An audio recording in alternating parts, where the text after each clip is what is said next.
Great. Well, hello everyone, and I'd like to introduce you all to Mark Little from Pynk.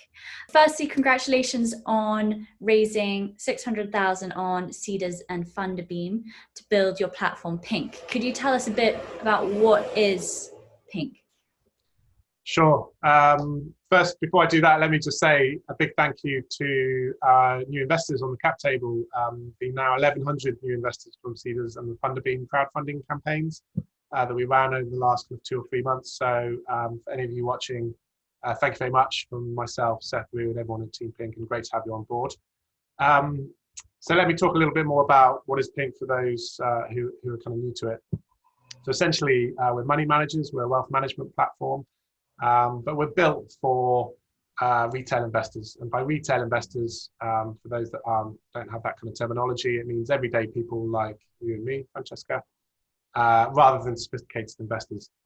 So what are we doing that's different? Well, essentially we're building what we call people-powered investment, and what that means is we have a decentralized crowd and community around the world, now in 185 countries. There's now 40,000 people in our crowd, which is great. So we're growing pretty fast. But that crowd, they're making predictions and forecasts on financial assets. And what we do is we aggregate that data every day, and we run it through our AI system we call Rose. And Rose gives trading signals and gives us investment insight, which feeds directly into Pynk's investment committee. And it's the investment committee that take all of that information from Rose AI and deploy capital into assets on behalf of our retail investors. So the way to think of it is it's a cooperative approach whereby we have this crowd around the world. They're all contributing with their prediction data. And as they do so, they get multiple benefits back from that. They become financially educated through doing, and we'll talk more about that in a moment, I guess. They get access to 0% fee investing. They even get monetary rewards for some of their predictions. So there's lots going on there, and a lot of value propositions for the crowd members, but all the time this crowd is powering people-powered investment on the retail investment side of the company. Wonderful. So you've got two types of users, essentially. You've got the crowd predictors and the investors. Absolutely. So the journey that we're on with Pynk at the moment is we have this crowd, the beta product is open, people are making predictions. We're getting really interesting results off the back of that prediction data and through our Rose AI system. It's very, very powerful. And the other side of the product is the retail investor wallet, which is launching November this year. And I find it interesting that you've got a distributed crowd around the world. How do sort of global and cultural differences impact people's investment decisions? Right, so this is a really interesting question, and we'll talk more about crowd wisdom in a moment, but one of the principles of crowd wisdom is that you need a diversified crowd, and everybody in that, it's not about diversity of location or ethnicity or sex or age or anything like that. It's about diversity of opinion, and diversity of opinion comes from the different influences that you are exposed to as an individual. The way to think about crowd wisdom and what we're doing is we have thousands of people in the crowd. Each of those people has imperfect information which is subject to human bias at the individual level. And by aggregating all of that imperfect information, we can create unbiased, perfect information. And so it's the AI technology that's kind of making sense of all of that and pulling it all together to give us that investment insight. And so that's why this diversified crowd around the world that we've built is kind of key and fundamental to this people-powered investment that we're building. That's fantastic. So can you tell us a little bit more about what users will be investing in? Right, so what I've just described is the crowd side of Pynk. So there are two sides to the coin with Pynk. There's the crowd side and the beta product. And the other side is what we call it's the investment side of the company. And we're about to launch our investor wallet later this year. It's coming in November. And what happens is when a retail investor comes in and invests their hard-earned money, we take that money and we invest it on their behalf into a fully managed portfolio, which is diversified across asset classes. And of course, we're using the crowd wisdom system in order to make those investment decisions. So why is that interesting from a retail investor perspective? Because there are other wealth management platforms on the market. Many of them have come to market over the last 10 years, following the start of the kind of FinTech category and the growth of that. But at the risk of overgeneralizing, if we look at a lot of our competitors, they're taking what I call a kind of following the herd type approach, or herd mentality approach, whereby they're offering a broad array of ETFs, which largely reflect the market and the index of stock markets. So it's quite a blunt approach. What we're trying to do through this crowd wisdom insight is create a more nuanced approach to investing. And actually, our launch product with the investor wallet that's coming in November, we're launching something called the Thesis Portfolio. So our approach to investing is thesis investing, and what that means is we look at individual opportunities, assess market conditions, and make an investment accordingly across asset classes, and one that's fully diversified as well. So it's a different approach, and the idea is that by working together in this way, we can improve returns and reduce risks over time.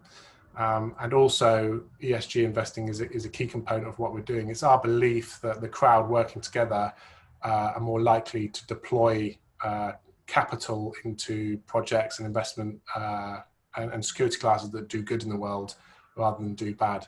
So it's quite a unique and novel way to retail wealth management and retail investing. It's not been done before, and we're quite excited, very excited to get the investor wallet to market. Very, very interesting. And interesting what you were saying about how retail investors are more likely to invest in impactful companies. So that's very that's interesting insight. So in 2005, James Sawicki published a book on the wisdom of crowds, which at the time was really counterintuitive. This economic theory that crowd intelligence is smarter than a smaller number of experts. Could you tell us a bit more about this economic theory and how it powers Pynk through AI, and also how the wisdom of the crowds potentially reacts to market conditions that have changed all of a sudden, say COVID-19, for example? Yeah, sure. So James Sawicki is I believe how you pronounce it. So his book came out 15 years ago that caused quite a stir at that point in time, sort of business circles, because it was quite novel what he was talking about. I always like the story, though, just taking a step back, of the history of crowd wisdom. And it was Sir Francis Galton, who was the cousin of Darwin, who was the first to kind of analyze it from a statistical point of view. And he thought that the crowd was stupid. So the story is that he took his ox down to his village, and he asked the local villagers, of which there were 900 or so, to make an estimate on the weight of the ox. And on analyzing the estimates, he realized there was a pattern, and that's how the bell curve and standard deviation was born, and the median. And so it turned out that the prediction, the median prediction of the crowd, ended up being accurate in terms of the weight of the ox to about 0.4%. And so there's kind of eureka aha moment around crowd wisdom. And since then, people have been using it in various ways. The James Sawicki book is very interesting. There's a lot of examples in that. So it's definitely worth a read if you're interested in learning more about crowd wisdom, including many examples of what's happening in the stock market. There was a story in the book about how an airline crashed, and an airliner, sorry, and one of the four suppliers was responsible for it. But before the black box results came out, the market had already decided which of the four suppliers was responsible and started to sell off stock of that supplier. And of course, the crowd turned out to be correct. So that was a really nice example of crowd wisdom in stock markets. But one crowd wisdom project that's talked about a little bit less is the Good Judgement project. So the Good Judgement project started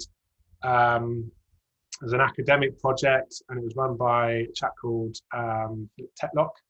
And over time, he organized clusters of super predictors working in small teams of 4 to 8. And that project snowballed.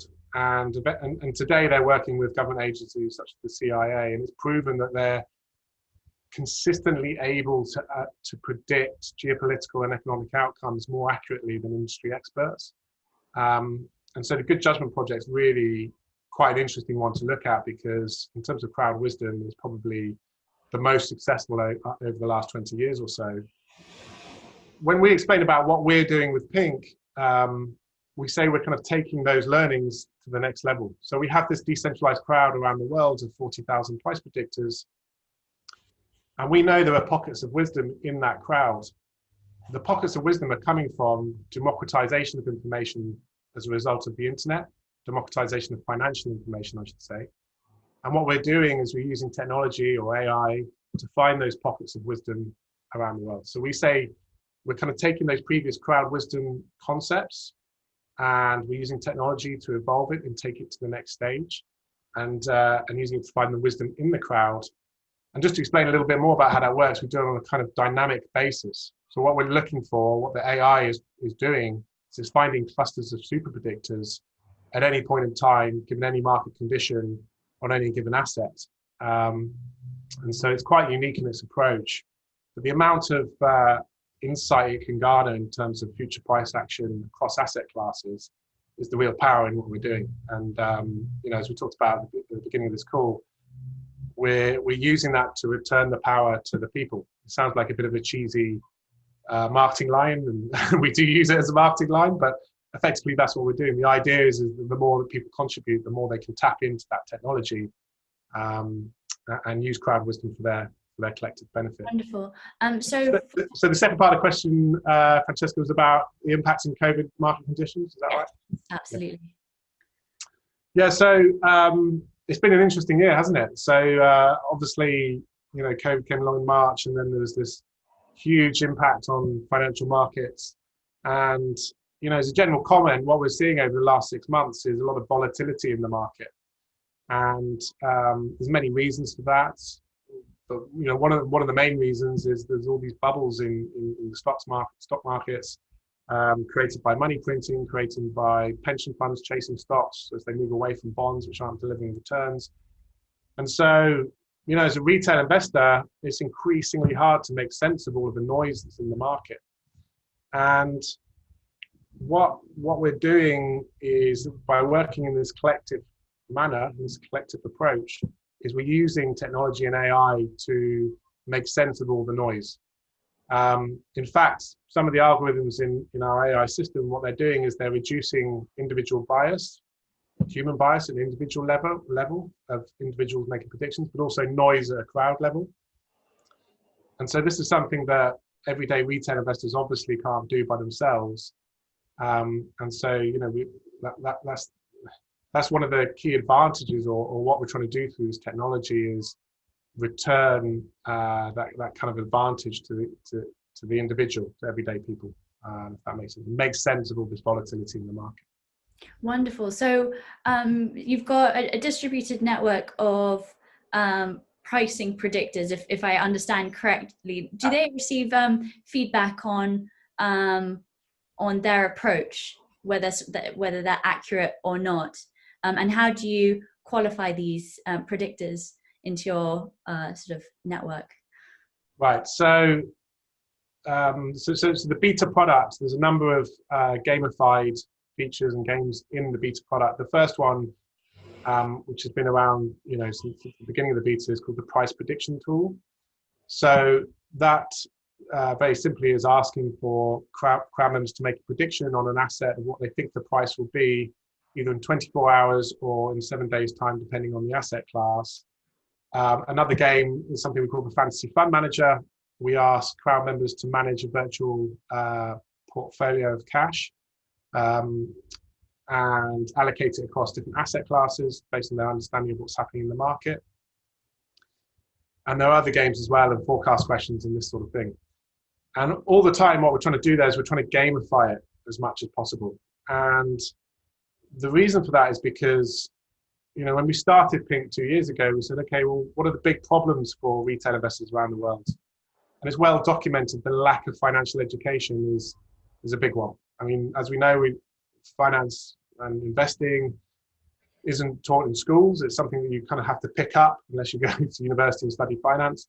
But for the vast majority of people, even the basics aren't widely understood. So the essence of what we're doing in the beta products is we're gamifying financial education. The idea is that by coming in and making predictions, using the fancy fund manager tool, over time, people are becoming super predictors, super investors. And that's a key value proposition for our users. They want to understand how to become better investors. And the reason that we gamify it in the way that we do is it makes it sticky and it makes it fun. So there's lots of financial education and resources online, but finance can be very dry. Is the first thing. Frankly, you really have to be committed in order to extract all of that information and make sense of it all. And so this gamified approach makes it more interesting, makes it more sticky, and for that reason, our crowd members come back again and again. And very importantly, in our product, we're showing the data. We show users how they're getting better at predicting, how they're getting better at investing in this kind of risk-free environment over time. And importantly for us as a company, it's important that we see in the data that predictors and investors are getting better. And so the quality of our data, of our price prediction data that we're harvesting, the quality is getting better at the same time as the quantity increasing as well. So that's why this gamified financial education approach is so fundamental to what we're doing. Wonderful. So at Virtual Global Village, we're trying to build a network of impact leaders and impact companies. Can you tell us a bit about how Pynk aims to have a positive impact, as well as, obviously you're educating retail investors to become, more financially aware, but to become better investors. So that's obviously some fantastic positive impact that you're having there in terms of education. But could you maybe elaborate a little bit on that? Yeah, absolutely. So in our last crowdfunding video, actually, on Fundabin, we talked about ESG investing and impact investing for the first time. And I think for some people who've been following Pynk for the last couple of years, that was a new message. But it's always been there since the very start of what we've been doing. So myself, Seth and Moo, my co-founders, I'd say we're all quite purpose-driven. And 2 years ago when we started Pynk, the start point was all about how do we make this better? How do we make the world of investing better for everyday people? And so in addition to building a higher return, lower risk model through crowd wisdom and AI, ESG and impact investing has always been a key tenet of what we're trying to achieve. And we're doing the obvious things in terms of transparency. We're now in discussions with third parties about how do we bring complete transparency to our customers and users so that they understand exactly where every pound or every dollar is invested into which asset classes, which companies. And there are now technologies available that allow us to do that. And that's a feature that we're going to be bringing to market after we've launched our investor wallet later this year. So transparency is a big thing. And I think the other thing is control. So whilst we're a fully managed portfolio and we do all the heavy lifting for our users, it's important to us that users can have an element of control and say, okay, I don't want my money invested in this particular asset class because of my personal belief system. So ESG investing can be quite subjective at times. My opinion on a particular stock might be very different from the next person's. And my perception of whether that company is doing good in the world is very different from the next person. And so we're building in a feature whereby investors have the option to opt out of a particular asset class or stock that they may not like. But they're features within the product. But ultimately, the longer term vision in terms of ESG and impact investing is we believe that through our collective approach to investing, we're returning power to the people. And we believe that in the main, the collective voice through crowd wisdom wants to deploy capital and monies into, as I said earlier, asset classes that do good in the world and projects that do good in the world. That's our belief in terms of the general consensus of the crowd of what it will become. And so ultimately, the end vision for this is that the crowd have complete control in terms of where capital is directed through this crowd wisdom system we're building with our AI Rose, as we call her. And in that way, it's an entirely new model for ESG investing. It's a model that says, okay, this collective of people working together can decide where to deploy capital. And so that's a really exciting concept that's, you know, in our roadmap and something we're working towards. That's very, very exciting. Mark, thank you so much for your time today. I've learned a lot, and I really can't wait to become, you know, a retail investor on your platform. Do you have any final comments for our viewers? Not really, just to say, again, thank you very much to all the seeders and Fundabeam investors that joined us on our journey recently. I think the next key milestone for Pynk is the investor wallet that we're launching in November. And it's an exciting time for projects as we kind of move from pre-revenue to post-revenue. And for those that are new to Pynk, I'd recommend to check out our beta product, make your first price prediction at beta.pynk.io, or join our community at community.pynk.io, where you'll find lots of like-minded Pynksters around the world, as we call them. So yeah, do get involved in the conversation, and hope to see you there.